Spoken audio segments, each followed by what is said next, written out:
open it up for some comments on the game? You know what? Hard-fought victory.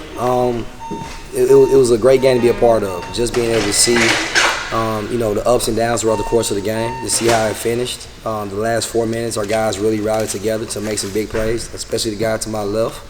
Huge offensive rebound, and then we just talked about basketball character. I think you saw basketball character throughout the course of the game. Obviously, it wasn't a pretty game, especially with some of the offensive turnovers we had early, but at the same time, to be able to come out with a victory, and especially this late in the season, going into tournament play within a week and a half or whatever it may be, like I said, it was just good to get a win. Questions for anyone? You guys went on a 9. They took their biggest lead at 48-44. You guys go on a 9-0 run, capped by Robert's 3-ball. Did you kind of feel like that sequence decided the game, or did you think it was more, hey, you got a break, they missed 2 free throws, Robert throws up a desperation 3, he gets the rebound, he's right there for the follow? Yeah, so I believe when they took the lead, the one thing that I remember at half court, Jakari Spencer was screaming to our guys, hey guys, we're good, we're here. And so I just remember looking at him and saying to myself, okay, as a coach, when kids have a certain belief system and they're sitting there and they're encouraging one another, you always got an opportunity. We've been in so many different games throughout the course of the year, whether we've been on the winning side or the losing side. And every game comes down to, execution. Somebody makes a play, that's a hustle play. And to be able to finish out, like I said, I think we always believe we're going to win, but sometimes we know how it feels to lose as well. How much do you feel like this kind of gives the team a little bit of a lift, knowing you've got something at stake Wednesday? It's not just because if you lost the game, there wouldn't be a whole lot at stake, but now you've won the game, you got a chance for a home game in the tournament. Yeah, so we just talked about it briefly, and the one thing that we tried to say as a staff this week was, hey, this is a 5-game tournament. And so we've been treating these 2 games kind of as the beginning of the tournament. Hey, guys, it's kind of win or go home. And so that has to be our mentality. And so, the thing I just echoed in the locker room was, hey, guys, that's how a tournament game is going to feel. It's going to come all the way down to the end. Somebody has to make hustle plays. Somebody has to come up with big rebounds. And so Wednesday's going to be the exact same. They're playing for whatever seed they may be. They're playing to make sure that they get a good matchup in the first round, whoever it may be. Yeah, and they lost a home game tonight, possibly by losing this game. Yeah. And so everybody is going to be on their P's and Q's. Everybody wants to make sure that they execute and finish the year out well. But also a big thing for us is our seniors. They mean so much to our program. And so our guys are going to play their heart out to make sure they send these seniors out on the right note when season ends. What about the style of game it was? Both teams struggled offensively in the second half, but it seems like the lower the score, the better it is for you guys. Gene, I know you to watch a lot of our games, and I guarantee that is the worst style of basketball possible. And so we tried to get up and down the court as best we could. We felt like we really didn't capitalize on a lot of transition opportunities that kind of didn't let us extend the lead. And we don't want to be a half-court execution team. We don't. And we want to be able to get out, use our athleticism, be able to, really shoot the 3-ball at an elite level. And we feel like we had some good looks tonight. We just didn't capitalize. And so we definitely don't want to go back. We're trying to play fast and play in the 70s and 80s. And again, I'm going to repeat, that is the ugliest style of basketball possible. Zach, what does it feel like for you guys to get that monkey off your back and get a win on the home court, especially after the last couple games? It feels good, but we just got to stay low and just do it again. Like you said, we got another big game coming up Wednesday. And for you, what did that feel like to kind of get that rebound from Rob's shot, put that in to kind of basically cement the game? I kind of want to look at Coach and be like, I told you so I was going to rebound. He always on me about rebounding, so it felt good. It felt good to get one in the crucial moment, yeah. Coach, it seemed like there was an emphasis on your side of physicality and effort today on both sides of the ball. Is that something that you had talked to the team about, and how do you feel like they performed? We have a great amount of respect for EKU, and we understand that outside of ourselves, they were a team. We won 7 games straight, and they went on an 8-game win streak. And so for us, we have very similar styles when it comes to physical, front line, guard play, who can make threes and who can take you off the bounce. And so we just felt like, hey, going into the game, we got to have our identity. And, Alex really spoke on our 2 practices that we had prior to this game. And I told our guys, I just felt like in those 2 practices, we got back to being us. We came off a 4-game road swing, and we really didn't have time to practice. And so for us to be successful, we're a team that has to practice. We have to go over the details. And I mean, we played 4 games in 8 days. And so we were just going out there really just trying to play with energy, play with effort, and trying to win, the best way we could.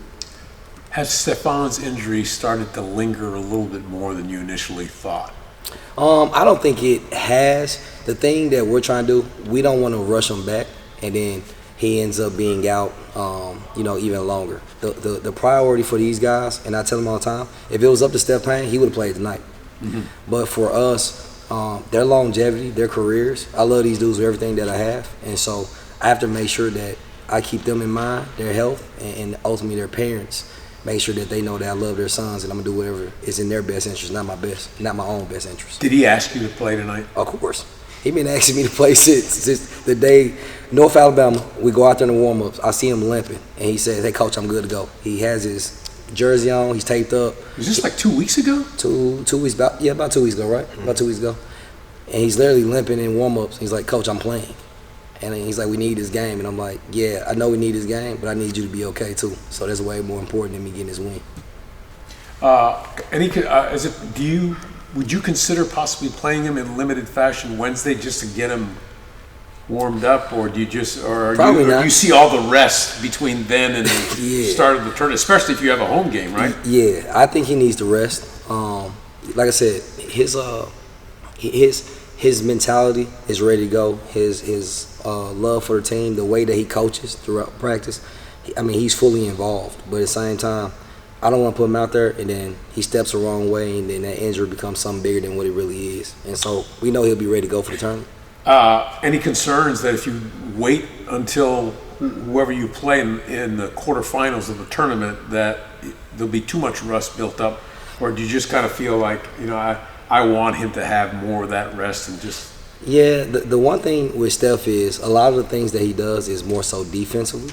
Right. And so offensively, it doesn't necessarily impact us. We, within our offense, everybody kind of does the exact same thing. It's, it's positionless basketball to a certain extent, but our bigs all have the same responsibilities. And, when you look tonight, Kendall Munson played pretty well. Donovan Rivers gave us 4 points, 2 rebounds. He's extremely active. And so we say it all the time. We've had so many injuries this year that with those injuries, it's allowed for us to have other guys step up and make plays.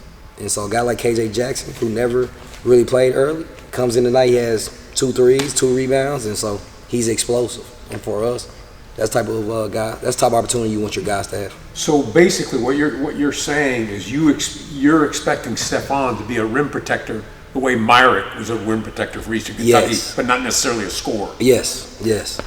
Within our first matchup, Steph made a couple big plays down the stretch, offensive rebounding and on the defensive end with EKU. And so when we were watching film, I think they were like maybe our 3rd game in league. We were seeing Steph out there rebounding, making big plays. He actually had a kick-out 3 to Chris Aries in that game that put us up late.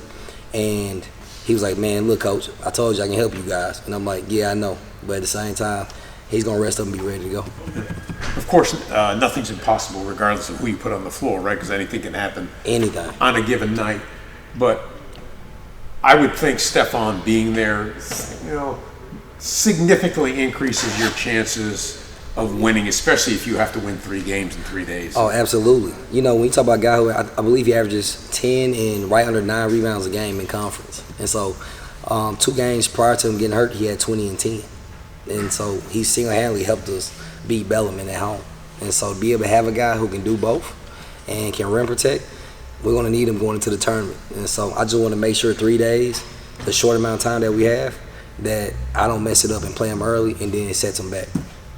What do you have with Zach Bell, who plays defense harder than anybody on the court and only carried 1 foul tonight? So Zach is one of the best, and I tell him all the time, he's the best primary ball handler defender in the league. He does an unbelievable job of taking on every challenge. Sometimes his pride is too much, but at the same time, he you talk about some of the plays he made. He has Blanton, he has him turning right and left as he comes up the floor, and it was a huge possession where Blanton kind of fumbled the ball and Zach was the first one to the floor. And so when you watch that clip or you were there, you saw how much energy that our bench got off that play. And be able to have a guy who doesn't really care about scoring, but he just cares about winning, it shows with the offensive rebound and his courage to go in there late to put us up. Zach, has Stefan pleaded with you guys to take his case, for you guys to take his case to coach to get him to say, hey, help me out, guys? Nah. He been kind of understand. He only kind of do that with coach, 'cause, you know, he not budging. But with us, he know he got to sit out. So Stefan's not really mad at you, but he's probably a little bit annoyed, though, He right? definitely itching to come back. He's mad. Trust me, he's mad. He's mad at me right now. So they got his back, but yeah, Stefan's mad at him. You put that in there. Make sure you put that in there. His mama, she'll give him a call too, so that'd be good. How about mom and dad? Are they mad at you too? Oh, of course. Oh, His really? his mom wants him playing. She love her baby, but she also loves his university. And with him being a Jacksonville kid, a local, she wants the university to do well. And so, Mama Bear does not play about her son, but I told her, you want me to be like a father figure to your son? I gotta make sure I treat him like he's my son. And so I ain't gonna put him out there just so I can get a win. Zach, a lot of your best moments tonight and really around the season are those high effort, high energy plays. How important to your game is to kind of outwork your opponent and kind of get to those putback layups like you did tonight? It's really all of us. We all do the same thing. It's like our foundation. Play harder than anybody we step in front of. We could play the number 1 team in the country. We play the last team in the country. We're gonna play with the same amount of energy. So it's not just me. It goes down from the head coach all the way down to the walk-ons. And Coach, that's 3 straight against those guys that have come down kind of to the wire. How do you prepare your players to be uncomfortable or be comfortable in those uncomfortable moments? You know what? We've been in so many. I mean, we've been in North Florida where you have opportunities to tie the game. You have opportunities to take the lead. We had Mercer in the MTE where we've been up and we don't foul, and you end up being on the losing side in overtime. We've been in North Al where you make a mistake and then next thing you know, they miss a free throw here or there and you win the game. And so we've had so many late game opportunities. We often go over them, whether it's in practice or, you know, game film, which we'll go over kind of our last 3 minutes segment and kind of talk about some things we could have done better. But at the same time, it's pretty cool, to be honest. Like, we love those moments.